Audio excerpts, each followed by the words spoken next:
what is going to be the future of learning. I do have a plan, but in order for me to tell you what that plan is, I need to tell you a little story which kind of sets the stage. I tried to look at where did the kind of learning we do in schools, where did it come from? And you can look far back into the past, but if you look at present-day schooling the way it is, it's quite easy to figure out where it came from. It came from about 300 years ago. And it came from the last and the biggest of the empires on this planet. Imagine trying to run the show, trying to run the entire planet without computers, without telephones, with data handwritten on pieces of paper and traveling by ships. But the Victorians actually did it. What they did was amazing. They created a global computer made up of people. It's still with us today. It's called the bureaucratic administrative machine. In order to have that machine running, you need lots and lots of people. They made another machine to produce those people, the school. The schools would produce the people who would then become parts of the bureaucratic administrative machine. They must be identical to each other. They must know three things. They must have good handwriting, because the data is handwritten. They must be able to read, and they must be able to do multiplication, division, addition, and subtraction in their head. They must be so identical that you could pick one up from New Zealand and ship them to Canada, and he would be instantly functional. The Victorians were great engineers. They engineered a system that was so robust that is still with us today, continuously producing identical people for a machine that no longer exists. The empire's gone. So what are we doing with that design that produces these identical people? And what are we going to do next, if we ever are going to do anything else with it?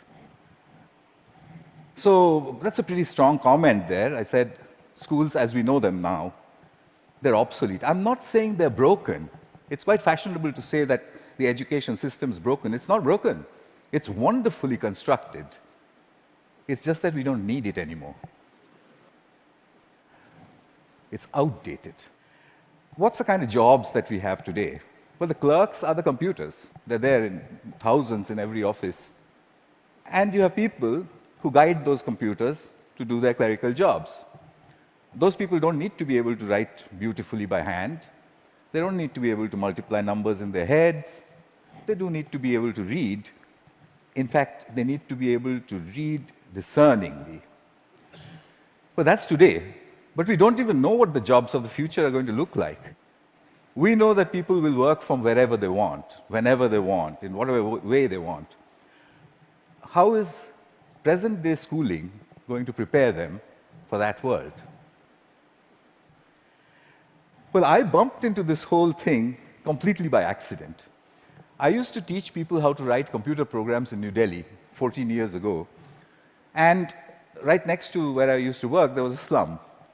And I used to think, how on earth are those kids ever going to learn to write computer programs? Or should they not? At the same time, we also had lots of parents, rich people, who had computers, and who used to tell me, my son, I think he's gifted, because, he does wonderful things with computers. And my daughter, oh, surely she's, extra intelligent, and so on. So I suddenly figured that how come all the rich people are having these extraordinarily gifted children? What did the poor do wrong? I made a hole in the boundary wall of the slum next to my office, and I stuck a computer inside it just to see what would happen if I gave a computer to children who never would have one, didn't know any English, didn't know what the internet was. The children came running in. It was 3 feet off the ground, and they said, "What is this?" And I said, "Yeah, but it's, I don't know." So they said, "Why have you put it there?" I said, "Just like that." And they said, "Can we touch it?" I said, "If you wish to." And I went away. About 8 hours later, we found them browsing and teaching each other how to browse. So I said, "But that's impossible. Because, how is it possible? They don't know anything."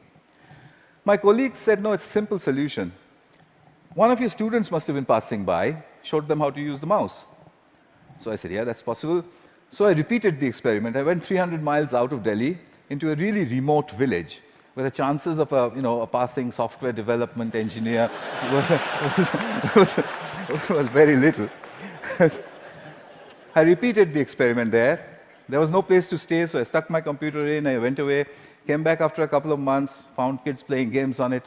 When they saw me, they said, "We want a faster processor and a better mouse." So I said, "How on earth do you know all this?" And they said something very interesting to me. In an irritated voice, they said, "You've given us a machine that works only in English, so we had to teach ourselves English in order to use it."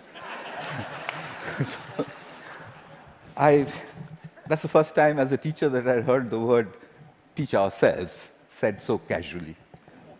Here's a short glimpse from those years. That's the first day at the Hole in the Wall. On your right is an 8-year-old. To his left is his student. She is 6. And he's teaching her how to browse. Then on to the other parts of the country. I repeated this over and over again, getting exactly the same results everywhere.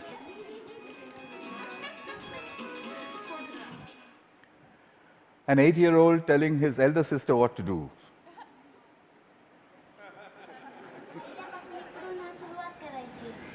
And finally, a girl explaining in Marathi what it is and said, "There's a processor inside." So I started publishing.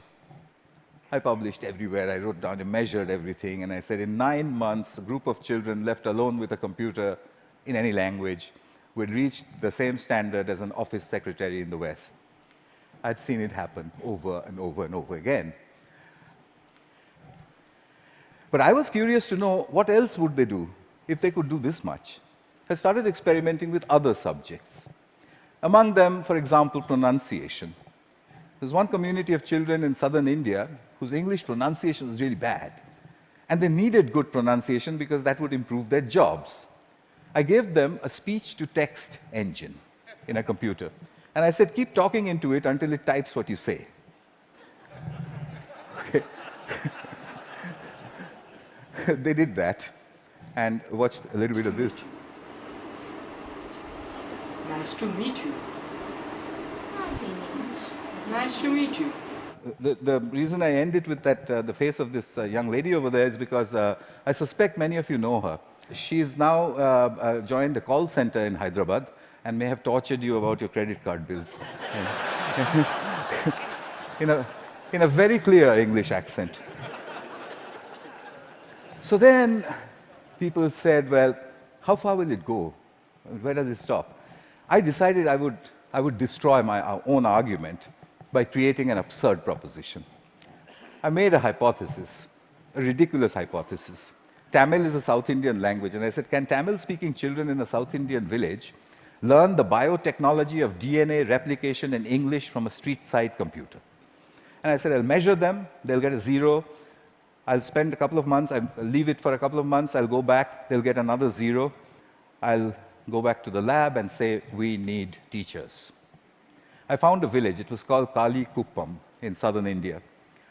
I put in hole-in-the-wall computers there, downloaded all kinds of stuff from the internet about DNA replication, most of which I didn't understand. The children came rushing and said, "What's all this?" So I said, "It's very topical, very important. It's all in English." So they said, "How can we understand such big English words and diagrams and chemistry?" So by now, I had developed a new pedagogical method, so I applied that. I said, "I haven't the foggiest idea." and anyway, I'm going away. So I left them for a couple of months. They had got a 0. I gave them a test. I came back after 2 months, and the children trooped in and said, "We've understood nothing." So I said, "Well, I mean, what did I expect?" So I said, "Okay, but how long did it take you before you decided that you can't understand anything?" So they said, "We haven't given up. We look at it every single day." So I said, "What? You don't understand these screens, and you keep staring at it for 2 months. What for?" So a little girl, who you'll see just now, she raised her hand, and she says to me in broken Tamil and English, she said, "Well, apart from the fact that improper replication of the DNA molecule causes disease, we haven't understood anything else."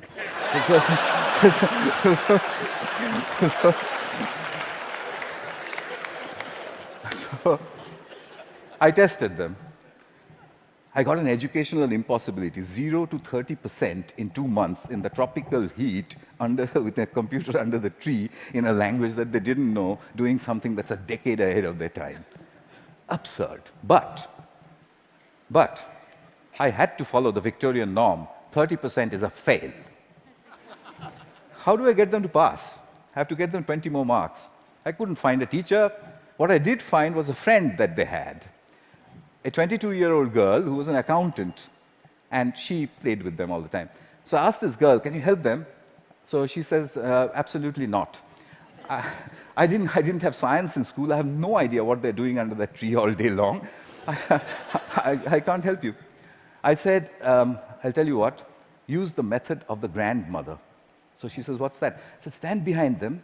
Whenever they do anything, you just say, 'Well, wow, I mean, how did you do that? What's the next page?' Gosh, when I was your age, I could have never done that." I mean, you know what grannies do. So she did that for 2 more months. The scores jumped to 50%. Kalikuppam had caught up with my control school in New Delhi, a rich private school with a trained biotechnology teacher. When I saw that graph, I knew there is a way to level the playing field. Here's Kalikuppam. Neuron cell death and communication. I got the camera angle wrong in that one. It's just amateur stuff. But what she was saying, as you could make out, was about neurons. But her hands were like that, and she was saying neurons communicate. At 12. So, what are jobs going to be like? Well, we know what they're like today. What's learning going to be like? We know what it's like today, children poring over with their mobile phones on the one hand, and then reluctantly going to school to pick up their books with the other hand. What will it be tomorrow? Could it be that we don't need to go to school at all? Could it be that at the point in time when you need to know something, you can find out in 2 minutes? Could it be a devastating question, a question that was framed for me by Nicholas Negroponte? Could it be that we are heading towards, or maybe in, a future when knowing is obsolete? But that's terrible. We are Homo sapiens. Knowing, that's what distinguishes us from the apes. But look at it this way. It took nature 100 million years to make the ape stand up and become Homo sapiens. It took us only 10,000 to make knowing obsolete. What an achievement that is. But we have to integrate that into our own future. Encouragement seems to be the key. If you look at Kuppam, if you look at all of the experiments that I did, it was simply saying, wow, saluting learning. There is evidence from neuroscience. The reptilian part of our brain, which sits in the center of our brain, when it's threatened, it shuts down everything else. It shuts down the prefrontal cortex, the parts which learn. It shuts all of that down. Punishment and examinations are seen as threats. We take our children, we make them shut their brains down, and then we say, perform. Why did they create a system like that? Because it was needed. There was an age in the age of empires when you needed those people who can survive under threat. When you're standing in a trench all alone, if you could have survived, you're okay, you passed. If you didn't, you failed. But the age of empires is gone. What happens to creativity in our age? We need to shift that balance back from threat to pleasure. I came back to England looking for British grandmothers. I put out notices in papers saying, if you're a British grandmother, if you have broadband and a web camera, can you give me 1 hour of your time per week for free? I got 200 in the first 2 weeks. I know more British grandmothers than anyone in the universe.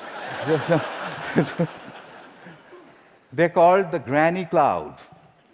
The granny cloud sits on the internet. If there's a child in trouble, we beam a gran. She goes on over Skype and she sorts things out. I've seen them do it from a village called Diggles in northwestern England, deep inside a village in Tamil Nadu, India, 6,000 miles away. She does it with only one age-old gesture. Okay. Watch this. You can't catch me.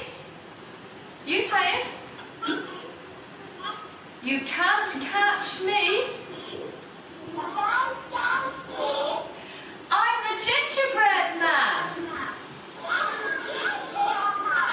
Well done. Very good. So what's happening here? I think what we need to look at is we need to look at learning as the product of educational self-organization. If you allow the educational process to self-organize, then learning emerges. It's not about making learning happen, it's about letting it happen. The teacher sets the process in motion, and then she stands back in awe and watches as learning happens. I think that's what all this is pointing at. But how will we know? How will we come to know? Well, I intend to build these self-organized learning environments. They are basically broadband, collaboration, and encouragement put together. I've tried this in many, many schools. That's being tried all over the world, and teachers sort of stand back and say, it just happens by itself? And I said, yeah, it happens by itself. How did you know that? And I said, you won't believe the children who told me and where they're from. Here's a soul in action.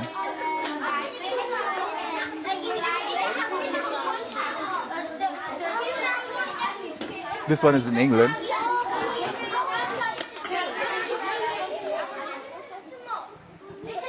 He maintains law and order. Because remember, there's no teacher around.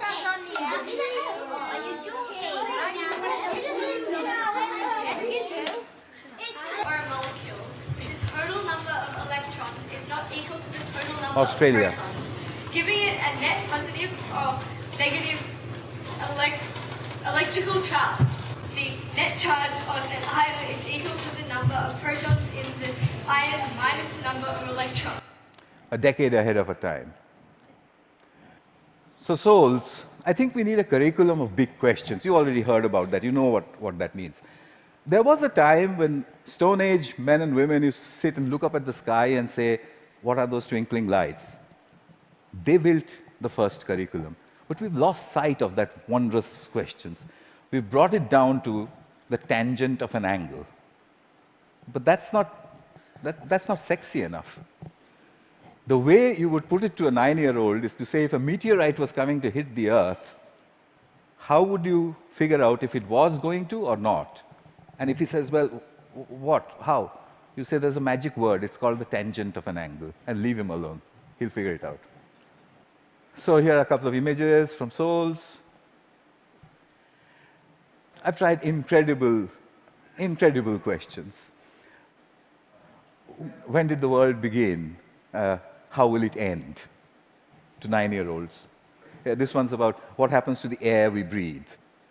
This is done by children without the help of any teacher. The teacher only raises the question and then stands back and admires the answer. So, what's my wish? My wish is that we design the future of learning. We don't want to be spare parts for a great human computer, do we? So we need to design a future for learning. And I've got to get this wording exactly right, because, it's very important. My wish is to help design a future of learning by supporting children all over the world to tap into their wonder and their ability to work together, help me build this school. It will be called a school in the cloud. It will be a school where children go on these intellectual adventures driven by the big questions which their mediators put in. The way I want to do this is to build a facility where I can study this. It's a facility which is practically unmanned. There's only one granny who manages health and safety. The rest of it's from the cloud. The lights are turned on and off by the cloud, etc., etc. Everything's done from the cloud. But I want you for another purpose. You can do self-organized learning environments at home, in the school, outside of school, in clubs. It's very easy to do. There's a great document produced by TED which tells you how to do it. If you would please do it across all 5 continents and send me the data, then I'll put it all together, move it into the School of Clouds, and create the future of learning. That's my wish. And just one last thing. I'll take you to the top of the Himalayas. At 12,000 feet, where the air is thin, I once built 2 hole-in-the-wall computers. And the children flocked there. There was this little girl who was following me around. And I said to her, you know, I want to give a computer to everybody, every child. I don't know, what should I do? And I was trying to take a picture of her, you know, quietly. She suddenly raised her hand like this and said to me, "Get on with it."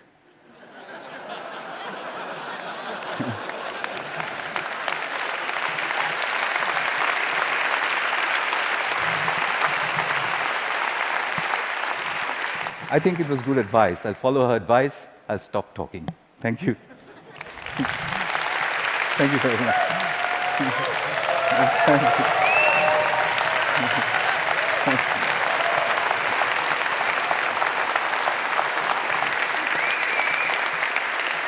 Thank you very much. Wow.